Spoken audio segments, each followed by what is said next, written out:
Welcome to California Now, a podcast produced by Visit California. I'm Soterios Johnson. Today, we'll talk to Jennifer Davies, the Director of Cultural Tourism for the San Diego Tourism Authority, who helps us plan a perfect day in the park. The tagline for Balboa Park is always changing, ever amazing. And it really is, from history to science to art, to music. It's very unique and very unexpected. Then we'll shift from a walk in the park to wellness. John Wogan from Travel and Leisure magazine joins us to talk about the growing trend of wellness travel. So much of modern life is not conducive to good health, so people are looking for some kind of transformation and just want to feel better. Plus, we'll learn about Wide Open Walls, a mural festival that transforms the city of Sacramento into an outdoor art gallery. It's all coming up on California Now.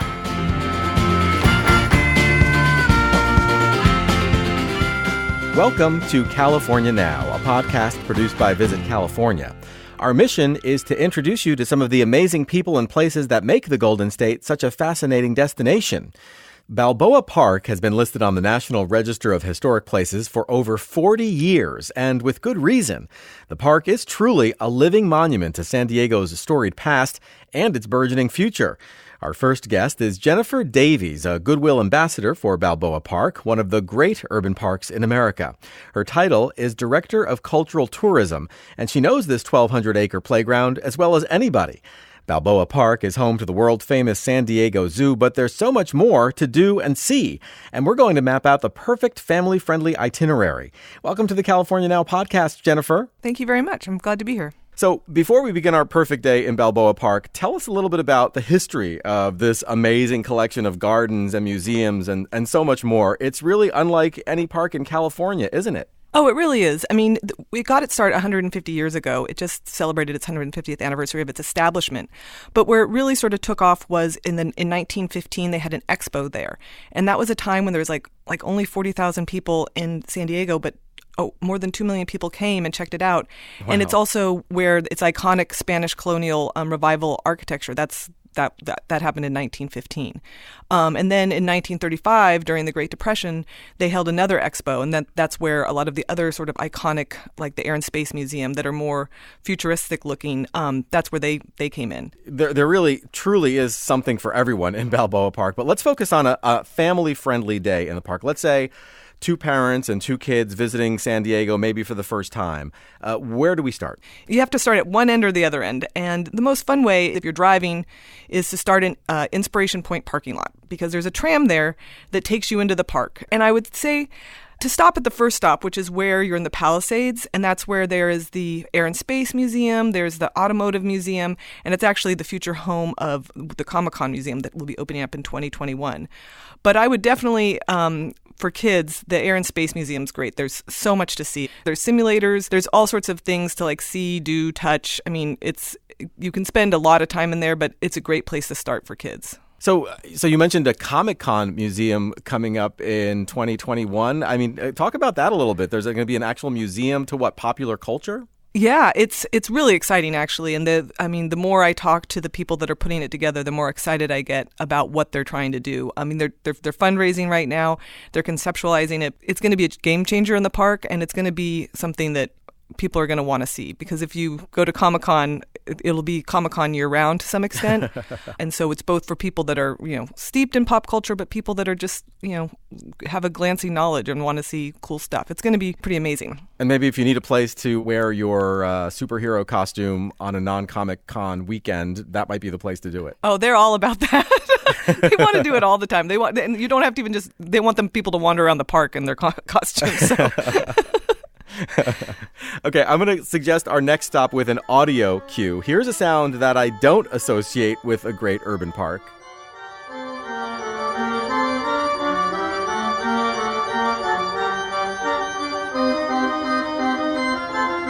Well, that's quite a sound, and it's quite a sight, but that's the Spreckles Organ Pavilion, the world's largest outdoor instrument, and it sounds and looks amazing. The way it looks is you've got colonnades on either side. I mean, it was built in 1915, and it's this huge structure that sort of houses the organ with pipes from pencil size to 20 feet. I mean, it's really impressive.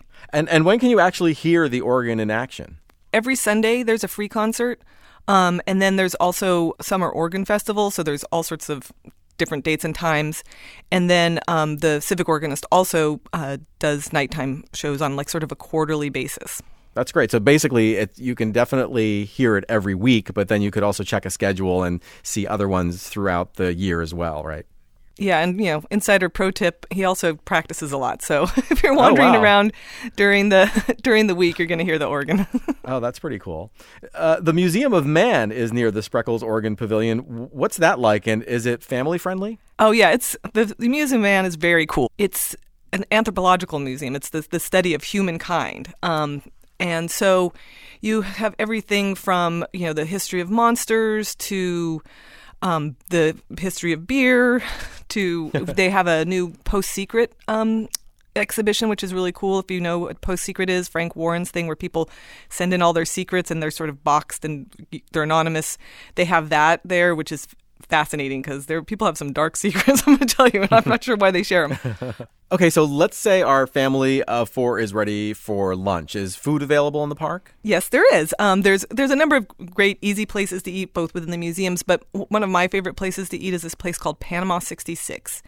And it's adjacent to the San Diego Museum of Art, and it's outdoors, and it has, it's sort of farm to table, like soups, salads, sandwiches, and it's great for kids and adults. They have French fries, which is, always a kid favorite. They have a Nutella and banana sandwich, which is for kids.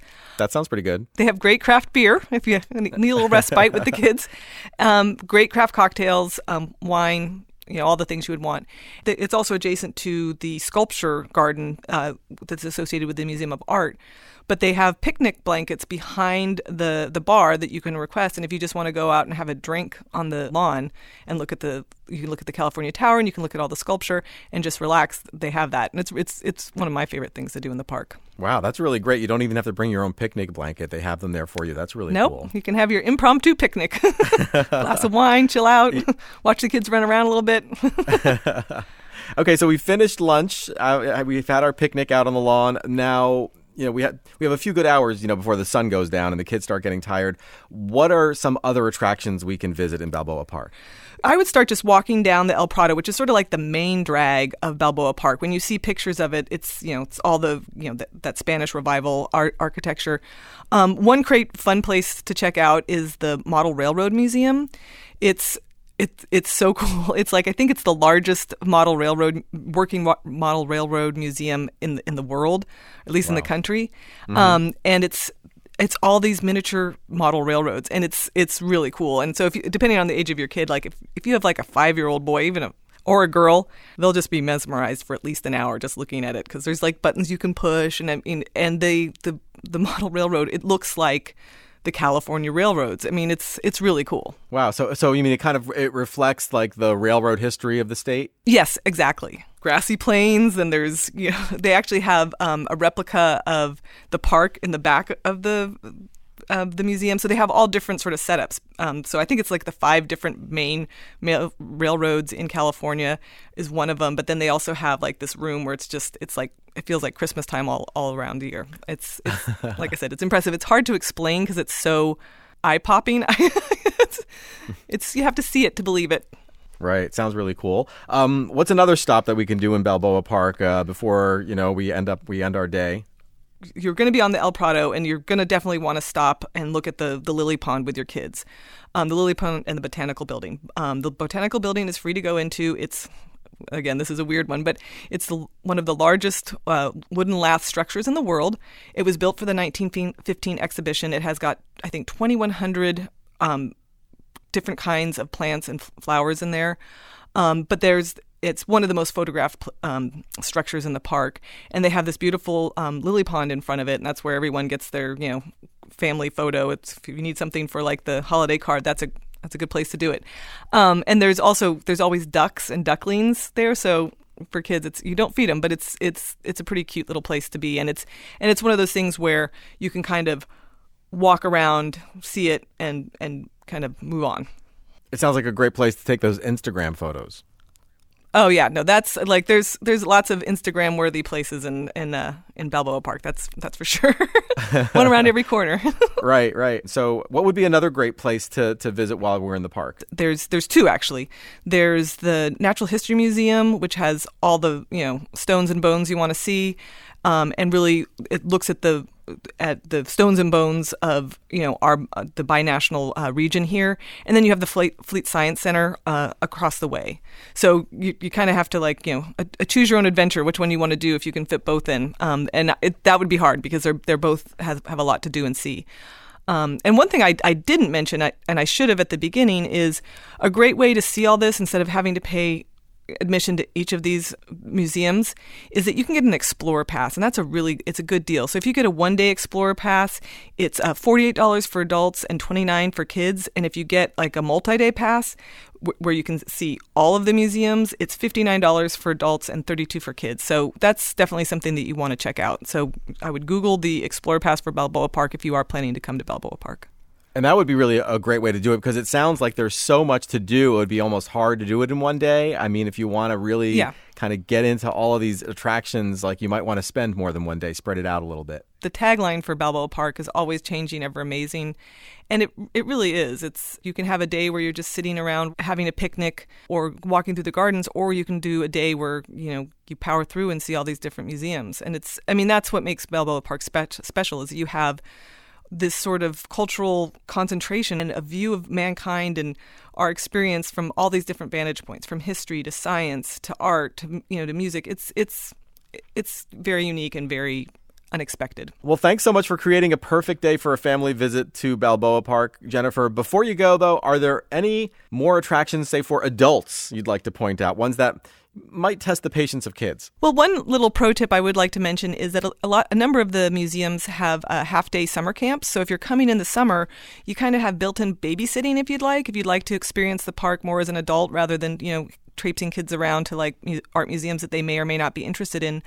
So that's great. The San Diego Museum of Art and then the Timken is really something to see. It's a small, free museum, and it's great because it's an intimate experience, and you can really take your time to see these great works of art. It actually has the only Rembrandt on view in San Diego. You can go in there 100 times and see something new every time, even though it's a small museum. And it's so great that you really could drop off the kids for a half day and they can experience the park in kind of a very kid-friendly way while you go off and have your kind of adult morning or afternoon.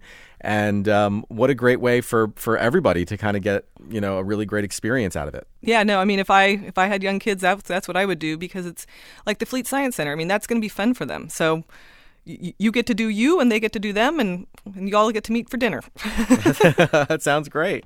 Well, Jennifer, thanks so much for joining us. Balboa Park is such a unique part of any visit to San Diego. We hope you'll come back and tell us more. I will. Thank you so much for having me. I appreciate it. Jennifer Davies is Director of Cultural Tourism for the San Diego Tourism Authority. Remember, you'll always find links to the people and the places we mention on our website, visitcalifornia.com/podcast. Coming up, we'll introduce you to the blossoming world of the Sacramento street art scene. If you were looking for another reason to plan your next trip to Sacramento, this might just be it. But first, we'll wander into the wonderful world of wellness travel. You're listening to the California Now podcast.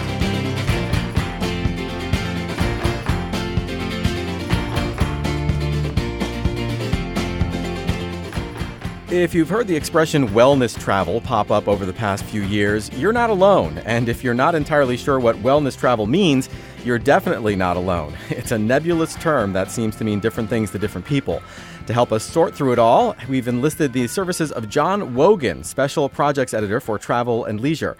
He knows a ton about the latest travel trends, including this one, and we're delighted to have him on the California Now podcast. Welcome, John. Thanks. So good to be here. So what exactly is wellness travel? Is there a universal definition? How did TNL define wellness travel in its June 2019 issue? Yeah, I mean, so in one sense, all leisure travel is kind of wellness travel in that being away from the daily grind and office life is, I think, inherently a healthy thing, both physically because you aren't actually sitting at your desk for 8 hours a day.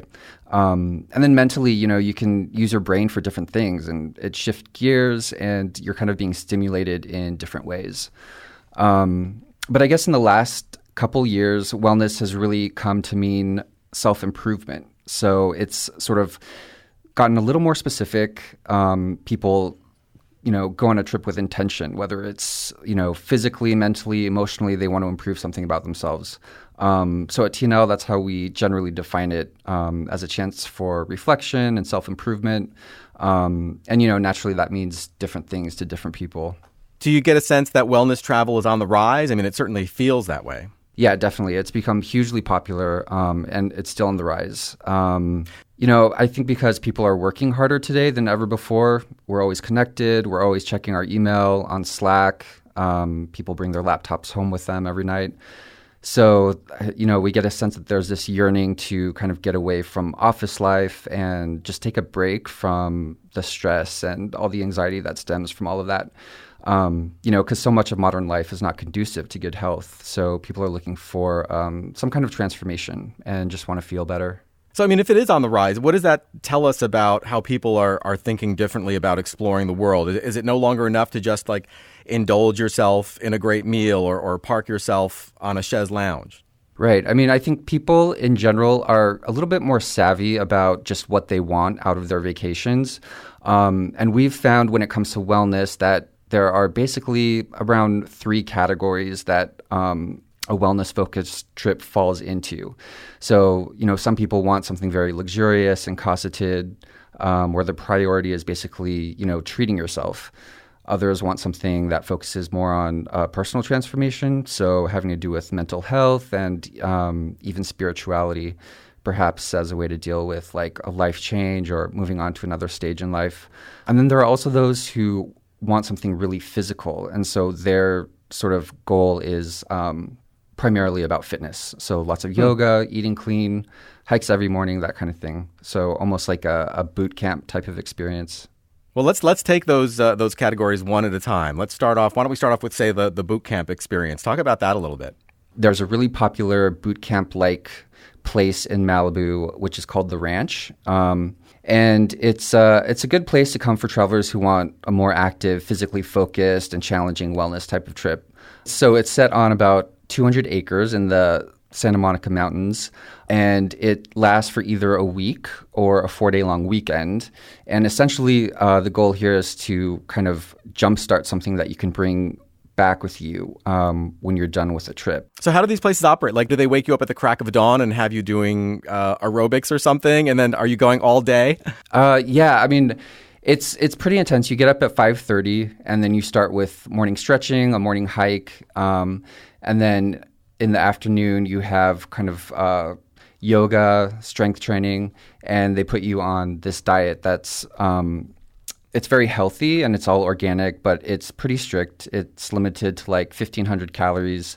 And so, it's possible to be kind of hungry there, but what you're getting is really high quality nutrition. And they have a cooking class as well, so you can learn sort of the skills you'll need when you go back home and take that with you. It sounds pretty intense. I mean, on the one hand, I could see the appeal, but on the other hand, to me, it doesn't say necessarily relaxing vacation.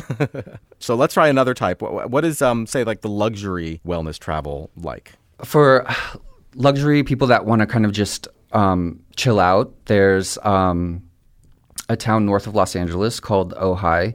So Ojai is probably most famous for the resort there called the Ojai Valley Inn and Spa, which is, this very expansive 200-acre resort. And it's really a destination in its own right. Even though Ojai, the town itself, is great, people come here and they just stay on property the whole weekend.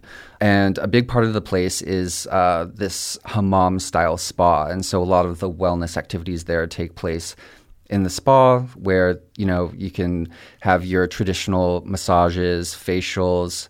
It's more of a mainstream spa experience, but the whole place is just very relaxing. And, in terms of Southern California, it's very popular with LA celebrities and people that kind of just need a weekend away.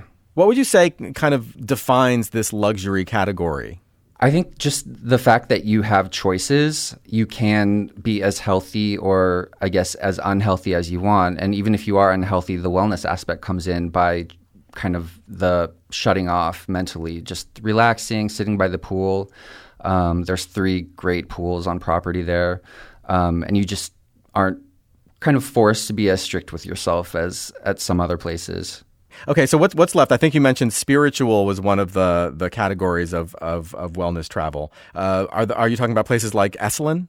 Yeah, exactly. Esalen and Big Sur is sort of like the, it's this legendary retreat in Big Sur that opened in 1962, and it's kind of the original New Age hippie kind of place along the Pacific coast. And people come here to take part, in one of the enrichment workshops they have, and these kind of get very out there in a way with like mystical realism. They have topics like transcendentalism. You learn how to better cultivate compassion. And, even for families, they have family workshops that have to do with like nature and music. There's Reiki, massage. There's no cell phone coverage either. There's no Wi-Fi. So you really come here to just unplug from everything. Okay, so, this whole wellness travel kind of segment of travel is really starting to make sense to me. So let's talk about the Golden State for a minute. Are there any California, say, cities or regions in particular that really embody the wellness travel movement? Well, I think the good thing about California is that no matter where you are, you're kind of like in a good position to take part in the wellness world in some way. Even in Los Angeles or San Francisco, you have access to amazing hiking trails, national parks, the ocean, of course. So, that's kind of the beauty of California and why so many people visit. When I lived in LA, I found it was possible after work to go for a hike. Before work, you could go to the ocean and take a dip. So I think wherever you are in California, you just have to find the places that, suit you and what you want to do. So it sounds like you can almost plan your own wellness travel and not necessarily have to go to a resort to do it, but you can kind of plan your own just because California offers so much in that area. Yeah, California offers everything. You could be in the middle of San Francisco and then just drive, 30 minutes to Marin County and be in Muir Woods among the redwood forests. You could be in LA and there's just like hundreds of hikes you could do. And, Malibu, which we talked about earlier, is just a short drive away too. Are there any resources that people can turn to find out more about how they can plan a wellness travel vacation? Yeah, we have a lot of information on our website, travelandleisure.com, which covers all of the places we talked about today. And, all of the websites for these places are really informative, actually. Esalen's is very inspiring. And you can learn a lot just in general about wellness and, the different practices by going to these sites. Before I let you go, I want to mention one of the articles in the special wellness issue of Travel and Leisure magazine. There was an article about running vacations. Can you talk a little bit about that? Yeah. So we had a writer who finds her sort of peace of mind and sense of calm actually through competitive running, which doesn't sound like it would be something typically associated with the wellness world. But, the whole point is that in this issue, we sent writers to do things that were personal to them. And this writer found her, sense of peace through running. And in California, luckily, you can run all the time, no matter where you are. So it's an easy and free thing to do. And that's what she loved to do. And that's what made her feel her best. So, the point in general is that everyone has their own thing in terms of what they consider to be a wellness vacation. And I think that's a wonderful way to see a new place, a different place you haven't been to, because, whether you're running or walking or cycling, hiking, you're doing it kind of at a slower pace. You're not just zooming by, in a car or on a train or something like that. And it's also very meditative, right? And also really healthy. Yeah, taking in nature is one of the healthiest things you can do. Forest bathing is a really big trend now where people kind of immerse themselves in the woods and just walk around and take in sort of the trees and the birds. And that's been proven to have significant mental health benefits. So you're absolutely right. That sounds great. Well, thank you so much for all of your insights, John. Thanks so much. Great to be here. John Wogan is Travel and Leisure's special projects editor and a contributing writer for T, the New York Times style magazine. You can read his latest work at travelandleisure.com. And you can find links to all of the places we discussed today at our website, visitcalifornia.com/podcast.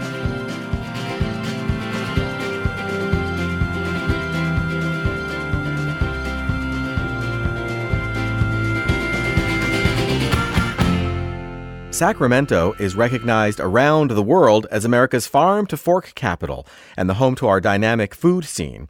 It's also California's state capital and a city with a rich history dating back to the gold rush. And it's my home turf. I live just outside the city limits and spend quite a bit of time exploring the city of trees. Over the past few summers, I've watched with wonder as a collection of murals materialized on Sacramento buildings. My next guest is the man who made that happen. David Sobon is the founder and producer of Wide Open Walls, the mural festival that will once again transform Sacramento into an open-air museum of sorts. Welcome to the California Now podcast, David. Glad to be here. Thanks for the invite. You know, I have a pretty good sense of what Wide Open Walls is all about because I've seen it with my own eyes. But for our listeners' sake, how would you describe this festival? Well, it's pretty interesting. We started about 4 years ago, and the goal was always to create art outdoors for people to see. And I think it's become more of an outdoor art gallery is truly our mission statement and what we're trying to accomplish. So it's a 11-day festival in August. It runs from August 8th through August 18th. But you don't need to be here during the festival. It's nice if you can be because you get to interact with the artists and see them paint live. But the murals that we produce are really meant as a gift to the city, and they're meant to be here forever. So you can come visit anytime. And how many artists do you usually have come for the festival? Usually between 30 and 40 artists. We try to get some alumni artists, and what that means is we have artists that paint from the year before they come, and a lot of them work on a special project, or they come to mentor artists, because we have artists that come from all over the world, and some of them have an incredible amount of experience painting murals on the street and in public, and some of the artists locally are painting their murals for the very, very first time. So it's always nice that they can get support from some of the alumni artists also. Yeah, that's really impressive. I mean, dozens of artists coming from all over the world and from the region as well. What prompted you to start Wide Open Walls? Was there kind of a magic moment when the idea came to you? That aha moment, yes, absolutely. I was walking my dog down an alley in Sacramento, and this particular alley that I was walking by had a mural on it. And then I walked a couple blocks down and I saw something that looked maybe a little bit more graffiti and a sculpture. And my whole thought was, I'd recognize some of the murals that were already painted in Sacramento, and I kind of thought, it would be great to activate this particular alley, and it was called Jazz Alley between I and J Street in Sacramento. So I just kind of had an idea. I brought it up to the Arts Commission, and they kind of liked the idea and said they could help raise some money to do it. And we were off and running. And in the first year of the Sacramento Mural Festival, we produced 11 murals, concentrated in one particular alley, and the project has just grown from then. Yeah, the festival sort of feels like your love letter to Sacramento. Do you see it that way? You know what? That's pretty interesting that you mentioned that, because it is kind of neat that you're able to create something that so many other people love. I mean, I love doing this project. I really do. I think one of the funnest parts is curating the artists, making sure that we're putting the right art in the right neighborhoods. And when you do that, there's an awful lot of love that people experience. The amount of people that are stopping to take pictures in front. Some of these spots have just been incredibly popular for, the selfies that everybody's taking these days. So, yeah, what a great love letter to Sacramento. It's just an outdoor art gallery. Yeah, I mean, and the artwork is truly amazing. It's very bright and colorful, dramatic. Can you talk a little bit about who the artists are and where they come from? You can even drop some names. I think one of the biggest names to drop is probably Shepard Fairey. Right. Shepard Fairey is probably most famous for the Obama Hope poster, but he is a graffiti artist turned muralist turned political spokesperson turned just incredible machine of great work that he does. And we helped him by finding the right building in Sacramento, and it's painted on the Residence Inn, the Marriott at the park, right in the Capitol. We found him an 18-story wall, and he created an image of Johnny Cash celebrating 50 years at Folsom Prison. It was an incredible project. It's 18 stories high. It is really a brand new landmark for Sacramento. And it also has, I mean, as a lot of the work does, has kind of like a political strain to it as well, right? Doesn't it also kind of address prison reform? Yeah, it does. I mean, that's kind of interesting, and I'm glad that you brought that up, because every artist has something to say. And, one of the things that's kind of interesting about Wide Open Walls is we have a lot of participation from the landlords and the people that have buy-in. In other words, there's a lot of festivals out there that create art, and that art gets buffed out, and that means it gets painted over year after year after year, and the murals don't stay around. We've created 90 murals in the last 3 years, and 86 of them are still around. And a lot of times that means the artists are having conversations with the building owners, and they're going to do something that they both can kind of understand and they're both okay with, because you're right, some of the messaging is very political. I think most people look at the Johnny Cash and they just see Johnny Cash and they think Folsom Prison, because Folsom is one of the suburbs of Sacramento, and he's looking directly at Folsom Prison on the 50th anniversary when it was created. But if you look at that mural, or if you look at the How and Nazem on the same hotel, they have both very political messages. And, Sacramento is a political town, obviously being the state capital, so it kind of works hand in hand. And I think, 99.9% of the people can really identify. But you know what? You can't please everybody all the time. But it's really all about the art and just creating a gallery outside for everybody to enjoy. Right. Well, what are some of the works that you're most excited about for this year's festival? One of the artists that I'd love to talk about is Rafael Delgado.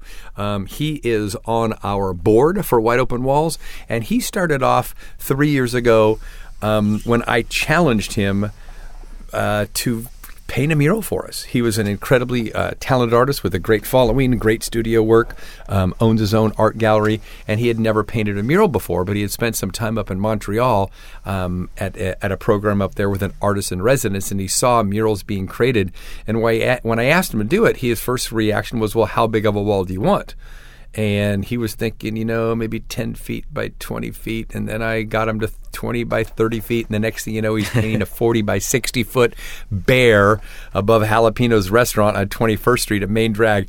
And the attention that he got for that, it was the hardest thing he'd ever done in his life. He's climbing up and down on scaffolding every day. And he got so much attention and had so much love for this new art form. He is considering himself a muralist right now, besides a fine artist. And he's going to do a project on the Sacramento Natural Food Co-op that you can see from Highway 80 driving by. So we're very excited about Rafael Delgado, not just being on our board and helping with artist relations, but creating, I think, another one of his masterpieces in Sacramento. Another artist I'm very excited about is Molly Devlin, an incredible fine art painter. She uses oils and acrylics with just the finest detail of very exotic figures and creatures. She did a mural for us a couple years back, and just, again, it's something that she's experimenting with, and she's become an incredible outdoor artist doing large-scale murals. She's going to be creating a new mural on South Pa Sushi, a brand new restaurant on Del Paso Boulevard, and we are very excited to see what kind of creatures that she can create in the ocean. So Molly Devlin is somebody else to watch. Yeah, and it sounds like such a wide variety of artistic styles will be on display, and there are also a variety of ways to actually experience the work. Can you tell us a little bit about the different tours that people can take to kind of make sure they don't miss any of the works? The tour options are many. It's pretty incredible. We have everything from running tours to walking tours to bicycle tours to something called jump bikes. There's jump bike and scooters, which is an electric scooter that is in a number of different areas around the country, but Sacramento has jump scooters and jump bikes. And you can also kind of take your own self-guided tour, right? Because you have an app that people can download and just basically, tour the city on their own to find the murals, right?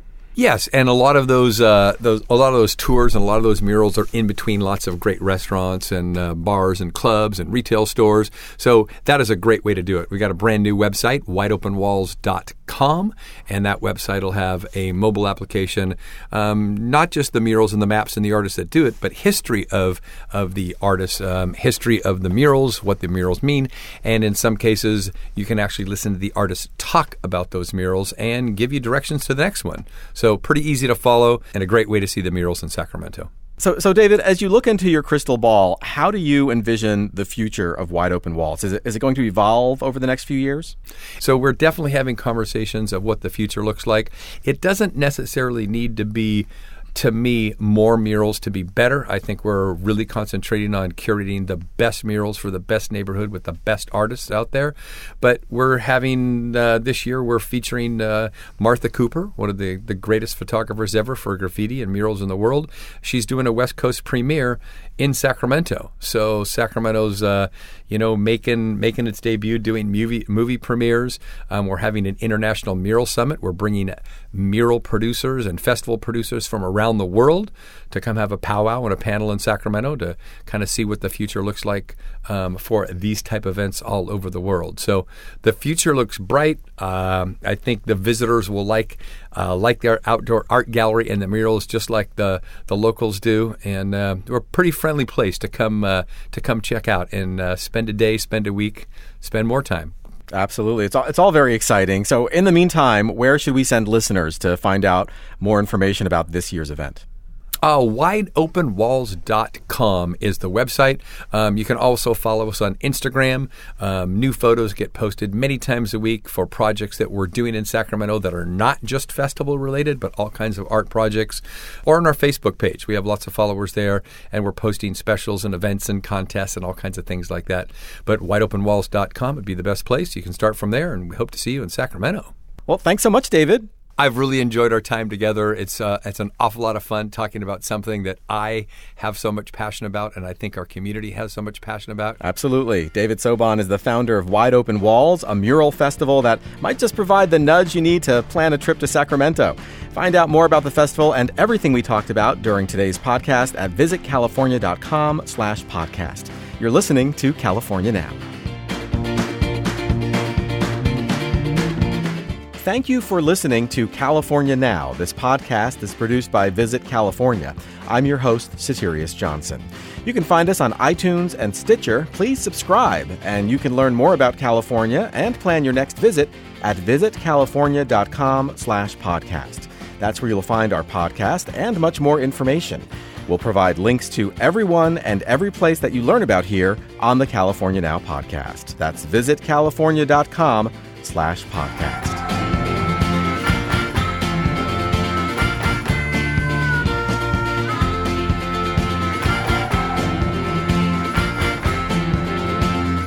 A family-friendly urban park in San Diego, boot camp-style detox retreats in Malibu, and mural festivals in Sacramento. We really covered a lot of terrain in this episode. The fact of the matter is there's so much to see and do in California that it's hard to keep up with it all.